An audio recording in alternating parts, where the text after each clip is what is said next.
Maka Yesus dengan tegas dan keras menegur Simon Petrus, "Enyahlah iblis!" Seorang pengkhianat apakah mencintai Yesus? Kalau seorang pengkhianat mencintai Yesus, saya mau kasih tahu sudah terbalik dunia ini. Tetapi jangan lupa, Petrus tidak bunuh diri. Petrus tidak menempuh jalan tragis yang ditempuh oleh Yudas, gantung diri, tidak. Halo, selamat datang di channel saya. Sebelum lanjut ke video, mohon di subscribe dan jangan lupa tekan loncengnya ya. Selamat menonton. Perdebatan antara pendeta Karel dengan sang debaters ini, di mana pendeta Karel mengatakan bahwa Petrus pun disebut iblis. Kemudian sang debaters menjawab, kenapa Petrus yang disebut iblis itu masuk surga? Ini pertanyaan yang menurut saya makin mengada-ngada, saudara-saudara. Saya tidak tahu apa yang ada di dalam hati dan pikiran dari sang debaters ini. Makin lama saya lihat makin telat mikir. Makin lama saya lihat makin tidak kritis. Makin lama saya lihat makin aneh dan makin asing. Kenapa saya katakan demikian? Saya mau kasih tahu, ada perbedaan yang sangat jelas antara Petrus dan Yudas. Saya sudah beritahukan dari awal, Petrus dan ke-10 murid yang lain di luar Yudas, mereka pun belum utuh lengkap memiliki kepercayaan, keyakinan yang betul-betul full, penuh kepada Kristus. Apa yang dijelaskan oleh pendeta Karel itu bertahap. Ibarat kelas itu, kelas 1, kelas 2, kelas 3. Mereka tidak sempurna, bahkan mereka lari tunggang langgang semua ketika Yesus ditangkap. Bahkan mereka juga menantikan Mesias politik, Mesias yang memenuhi kebutuhan mereka. Mesias yang membebaskan mereka dari penjajahan Romawi. Itu masih ada dalam warna pemikiran mereka. Dan ketika Yesus menyampaikan pemberitahuan yang pertama tentang penderitaannya, di mana Yesus berkata, sebentar lagi kita akan pergi ke Yerusalem, di sana aku akan ditangkap, disiksa, dimahkotai duri, di sana aku akan disalibkan dan mati, dan jangan lupa hari ketiga akan bangkit dari antara orang mati. Maka Petrus pun langsung menarik tangan Yesus dan menegurnya dengan keras, jauhlah daripadamu hal itu, dijauhkan Allah lah daripadamu yang seperti itu. Maka Yesus dengan tegas dan keras menegur Simon Petrus, enyahlah iblis. Kenapa Petrus melakukan hal itu? Memang karena Petrus belum mengerti dan memahami, belum meyakini dengan benar maksud dan tujuan Yesus datang ke tengah-tengah dunia ini. Di dalam pikiran Petrus dan rasul-rasul yang lain adalah Yesus datang sebagai Mesias yang membebaskan mereka dari penjajahan Romawi saat itu. Petrus tidak sependapat dan tidak setuju Yesus mati dengan cara disalibkan. Jadi bukan Petrusnya yang iblis, tapi pikiran Petrus diberikan peluang untuk diintervensi oleh iblis. Kenapa Yesus begitu tegas menegur Petrus saat itu sampai dikatakan, enyahlah iblis? Karena ini bukan masalah sepele, masalah yang remeh-temeh. Yesus tahu betul maksud dan tujuannya datang ke dunia ini adalah untuk menyelesaikan kehendak Bapa, nanti mati di kayu salib, di mana Yesus berkata, tetelestai, sudah selesai. Pikiran Petrus dipakai oleh iblis untuk menghalangi rencana Bapa, untuk menghalangi Kristus mati di kayu salib. Makanya Yesus menegur dengan sangat keras. Petrus gagal dalam hal ini, tidak bisa kita pungkiri. Saya kasih tahu kepada sang debaters, ada kesesatan dan kesalahan Anda lagi mengartikan firman Tuhan. Petrus itu diampuni karena doa Yesus di kayu salib. Ya Bapa, ampunilah mereka, sebab mereka tidak tahu apa yang mereka perbuat. Sang debaters mengatakan, seluruh orang yang tidak tahu apa yang mereka perbuat, terlibat dalam penyaliban Yesus, diampuni oleh Tuhan. Saya mau tanya sang debaters, apakah Petrus terlibat dalam penyaliban? Jadi makin aneh-aneh ini kawan kita satu ini. Petrus tidak ada terlibat dalam penyaliban. Kalau pengertian sang debaters begitu ya, saya tidak setuju dengan pendapat itu. Mereka di situ tidak termasuk Yudas. Coba runut ayat-ayat itu ke atas. Lukas 23:34. Coba ikutin, siapa itu? Kata mereka. Ayat 35, siapa itu? Kata mereka. 36, ayat 33, 32, 31, 30. Runut dulu ke atas. Jangan sapu rata semua kawan. Lagi pula sang debaters ini makin lama makin aneh. Dalam perdebatan dengan pendeta Karel, beliau mengatakan, apa buktinya? Orang yang sudah mati di dalam dosa diampuni. Oh, peristiwa Lazarus. Itulah hebatnya Bibel. Oh, aduh, bukan seperti itu kawan. Bangkitnya Lazarus dengan Yudas yang sudah mati bunuh diri itu berbeda. Yudas mati di dalam dosa dengan cara bunuh diri, gantung diri. Lazarus itu orang yang mencintai Yesus dan orang yang dicintai oleh Yesus. Saya tahu sang debaters akan lari nanti ke dalam Yohanes 13 ayat 1. Yesus mengasihi mereka sampai kepada kesudahannya. Sang debater, saya mau kasih tahu, Anda picik kembali memahami Alkitab. Tidak tahu konteks Alkitab. Hanya melihat satu ayat dan dari sini langsung berbinar-binar. Matanya melihat ayat itu. Langsung yakin, sujud, bangga, bersyukur.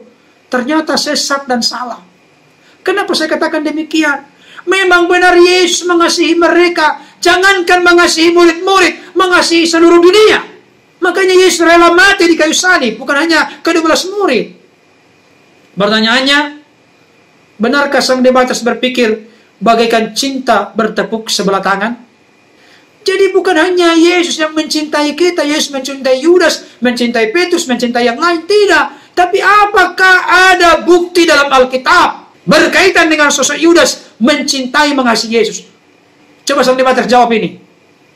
Jadi jangan kutip ayat lepas dari konteks. Apalagi dalam Yohanes 13 itu. Di sana dikatakan, memang kamu sudah bersih, tetapi tidak seluruhnya. Sebab Yesus tahu siapa yang akan menyerahkan dia. Berarti Yudas tidak bersih. Yesus memang mencintai Yudas. Makanya memberikan contoh dan teladan kepada Yudas. Dengan mencuci kaki murid-muridnya. Itu sebuah teguran keras kepada Yudas. Dan kepada ke-11 murid yang lain. Tapi apakah keteladanan, pengajaran, contoh yang ditunjukkan oleh Yesus itu diikuti oleh Yudas? Tidak. Kalau Yudas mencintai Yesus, tidak mungkin Yudas menjual Yesus seharga seorang budak 30 uang perak. Apalagi dihianati lagi dengan cara ciuman. Berarti Yudas ini sangat picik dalam pengenalan akan Kristus. Diserahkan dengan cara ciuman supaya Yesus tidak tahu. Waduh. Untuk itukah engkau datang kawan? Wah, langsung Yesus menjawabnya. Dengan cara persahabatan yang sangat dekat. Tetapi maksud dan tujuan dibalik semuanya adalah untuk memberikan tanda kepada orang-orang yang disuruh oleh imam-imam kepala dan tua-tua Yahudi untuk menangkap Yesus. Seorang pengkhianat apakah mencintai Yesus? Kalau seorang pengkhianat mencintai Yesus, saya mau kasih tahu sudah terbalik dunia ini. Saya tidak tahu pikiran dari mana ini sang debaters mengatakan seorang yang mengkhianati Yesus mencintai Yesus. Benar sekali Yesus mencintai Yudas.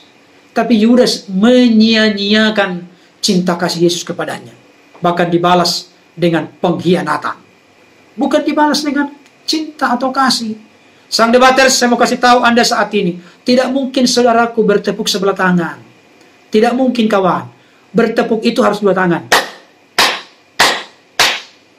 Yesus mengulurkan tangan, kita mengangkat tangan. Baru kita berjabat tangan. Jadi tidak boleh seperti itu pengertiannya. Jadi makin lama makin aneh. Jadi tidak melihat sesuai dengan konteks. Dan kelihatannya pede banget, percaya diri sekali. Padahal yang diajarkan sudah sesat dan salah.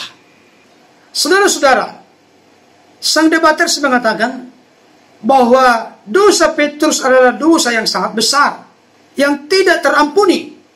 Sebab Petrus telah menyangkal Yesus sebanyak 3 kali.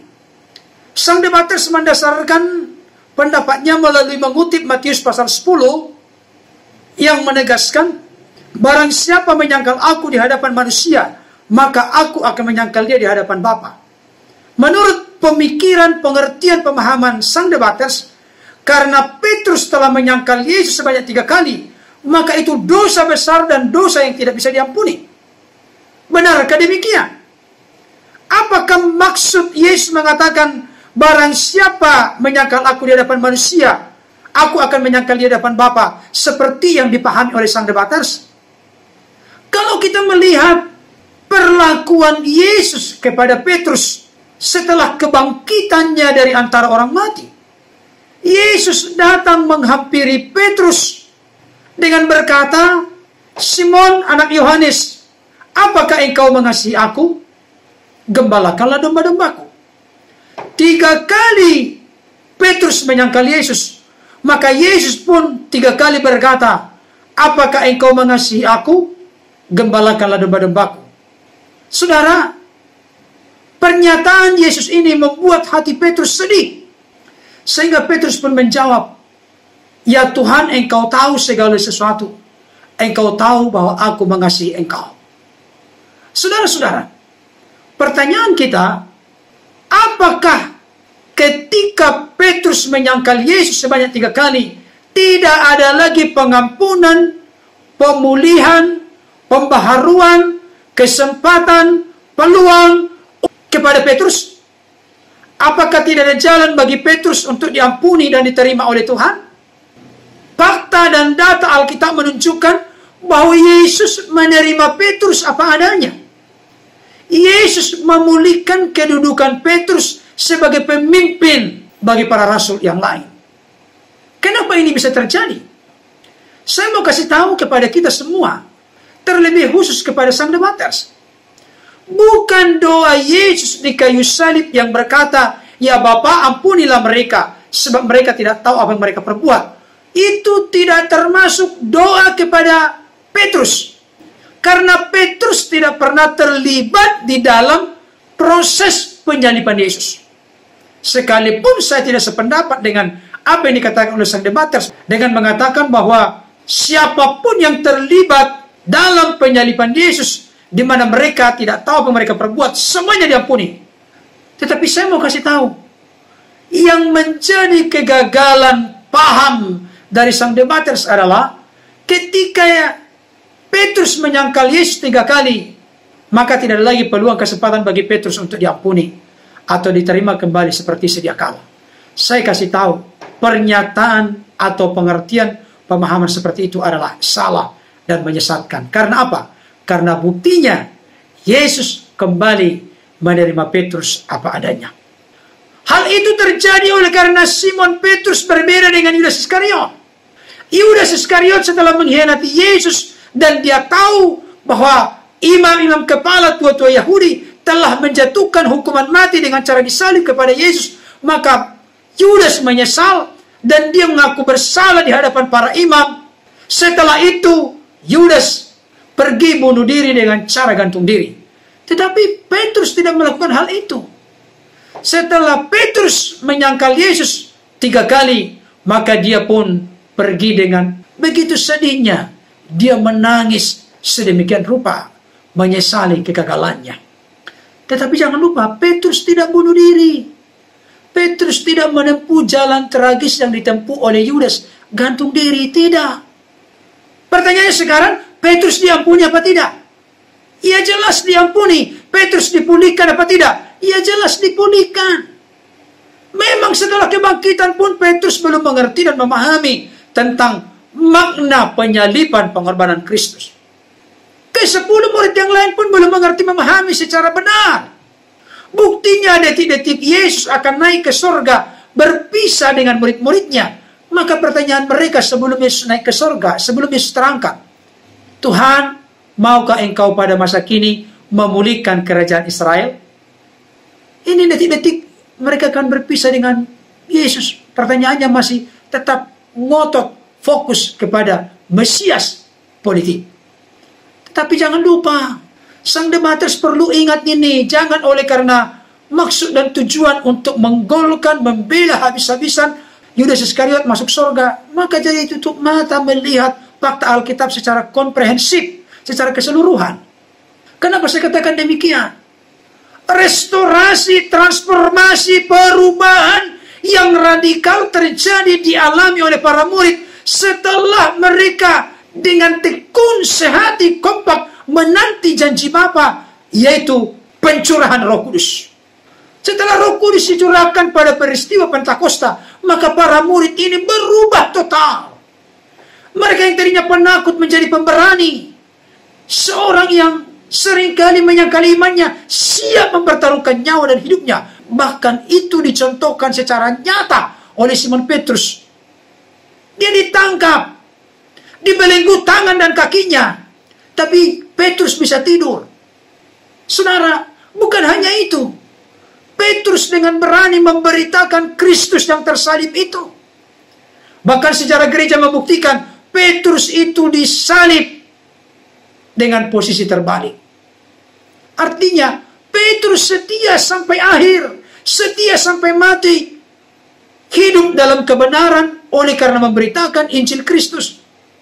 Bagaimana mungkin Sang Demetrius berkata Petrus tidak masuk surga demi membela Yudas masuk surga?